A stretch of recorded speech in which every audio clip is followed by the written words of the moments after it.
بسم اللہ الرحمن الرحیم۔ حضرت کبشہ بنت کعب بن مالک سے مروی ہے کہ حضرت ابو قتادہ رضی اللہ تعالیٰ عنہ میرے پاس آئے۔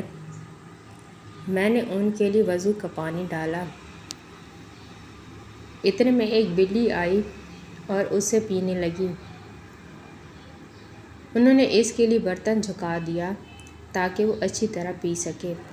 کبشہ نے کہا، چنانچہ انہوں نے مجھے دیکھا کہ میں تعجب سے دیکھ رہی ہوں تو وہ کہنے لگے، اے بھتیجی، تعجب کرتی ہے؟